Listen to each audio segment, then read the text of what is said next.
देश की केंद्रीय वित्त मंत्री निर्मला सीतारमण ने अंतरिम बजट पेश कर दिया है। हर बार की तरह इस बार भी बजट में कई बदलाव हुए हैं, जिसकी वजह से आम लोगों के जीवन पर सीधा असर पड़ सकता है। टैक्स को लेकर कई ऐलानों के बीच वित्त मंत्री निर्मला सीतारमण ने यह भी बताया कि टैक्स प्रोसेसिंग की अवधि को 93 दिन से घटाकर 10 दिन कर दिया गया है। इस अंतरिम बजट में क्या कुछ खास रहा, आइए जानते हैं। टैक्स पर मोदी सरकार का ऐलान। डायरेक्ट इंडायरेक्ट टैक्स के अलावा सरकार ने इंपोर्ट ड्यूटी में भी कोई बदलाव नहीं किया है। वित्त मंत्री ने यह भी कहा कि घरेलू कंपनियों के अलावा कॉर्पोरेट टैक्स 22% और नई मैन्युफैक्चरिंग कंपनियों के लिए 15% पर ही बरकरार रखा जाएगा। टैक्स नियमों को लेकर सरकार ने जो बड़ा ऐलान किया उसमें पुराने टैक्स विभाग को हटाए जाने का है। बजट भाषण के दौरान ऐलान किया कि कारोबारी साल 2010 से लेकर कारोबारी साल 2015 के बीच सभी टैक्स विभाग को खत्म कर दिया जाएगा। यानी फाइनेंशियल ईयर 2010 से 15 के दौरान 10,000 करोड़ तक के टैक्स विभाग को हटाने का ऐलान किया गया है। इस बार बजट में सॉवरेन फंड्स को लेकर भी टैक्स में छूट दिया गया है। सरकार ने सॉवरेन फंड्स के लिए टैक्स छूट का ऐलान किया है। वित्त मंत्री निर्मला सीतारमण ने इस बार बजट में सॉवरेन फंड्स के लिए टैक्स छूट को कारोबारी साल यानी फाइनेंशियल ईयर 2025 तक बढ़ा दिया है।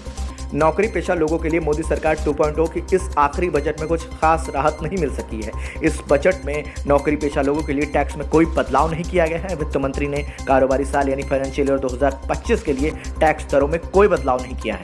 सरकार ने डायरेक्ट और इनडायरेक्ट टैक्स में कोई बदलाव नहीं किया। हालांकि यह जरूर बताया कि टैक्स रिटर्न फाइल करने की संख्या 2.4% बढ़ी है।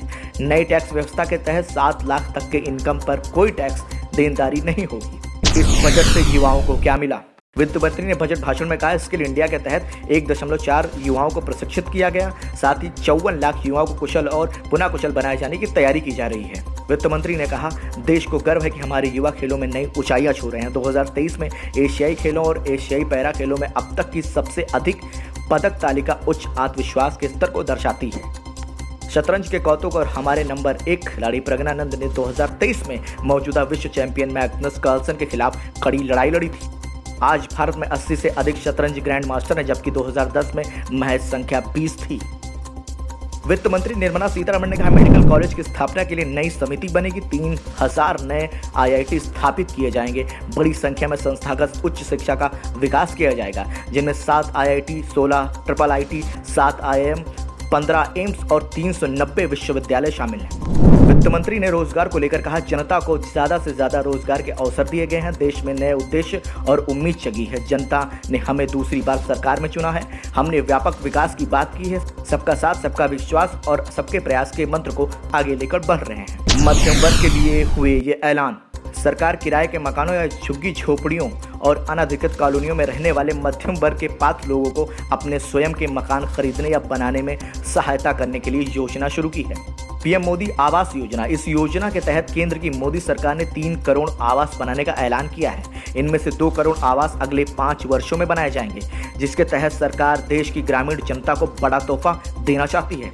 सरकार ने बजट में रूफटॉप और सौर ऊर्जा का ऐलान भी किया है। इसके तहत 1 करोड़ घरों को 300 यूनिट की मुफ्त बिजली हर महीने सौर ऊर्जा के जरिए मिल जाएगी, जिनसे 15 से 18,000 रुपए की बचत होगी। महिलाओं के लिए हुए ये बड़े ऐलान। महिलाओं को आर्थिक तौर पर सशक्त बनाने के लिए 83 लाख स्वयं सहायता समूहों से जुड़ी है। 9 करोड़ महिलाओं में से 3 करोड़ महिलाओं को लखपति दीदी बनाने का लक्ष्य तय किया गया है। अभी तक इन स्वयं सहायता समूहों से जुड़ी महिलाओं में से 1 करोड़ महिलाओं को लखपति दीदी बनाने में सफलता मिल चुकी है। बता दें कि 30 करोड़ महिला उद्यमियों को मुद्रा लोन दिए गए हैं।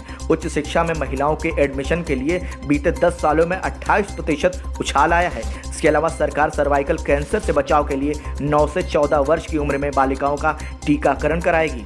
साथ ही मातृ शिशु को बेहतर एवं पोषण उपलब्ध कराने के लिए सक्षम आंगनबाड़ी और पोषण 2.0 के अंतर्गत आंगनबाड़ी केंद्रों के उन्नयन को तेजी से लाया जाएगा। 11 करोड़ किसानों को मिली है मदद। वित्त मंत्री निर्मला सीतारमण ने बजट पेश करते हुए कहा कि नैनो यूरिया को सफलतापूर्वक अपनाए जाने के बाद सभी कृषि जलवायु क्षेत्रों में विभिन्न फसलों पर नैनो DAP का प्रयोग होगा। वित्त मंत्री निर्मला सीतारमण ने कहा कि 11.8 करोड़ किसानों को सरकारी मदद दी गई है। प्रधानमंत्री किसान सम्मान निधि स्कीम के माध्यम से करोड़ों किसानों को रकम सीधी ट्रांसफर की जा रही है। पीएम किसान योजना का देश भर के अन्नदाता लाभ पा रहे हैं। साथ ही पीएम फसल योजना का लाभ 4 करोड़ किसानों को मिल रहा है। 4 जातियों पर फोकस। वित्त मंत्री निर्मला सीतारमण ने कहा कि हमें गरीबों, महिलाओं, युवाओं और किसान यानी अन्नदाता पर फोकस करने की जरूरत है। उनकी आकांक्षा और उनका कल्याण हमारी सबसे बड़ी प्राथमिकता है। इन सभी चारों को सरकार का समर्थन मिलेगा। उनके सशक्तिकरण से देश को आगे बढ़ाया जाएगा। बता दें, प्रधानमंत्री नरेंद्र मोदी भी इन्हीं 4 जातियों को बता चुके हैं जिन पर सरकार पूरी तरीके से प्रतिबद्ध है। ब्यूरो रिपोर्ट, संदेश वाहक, लखनऊ।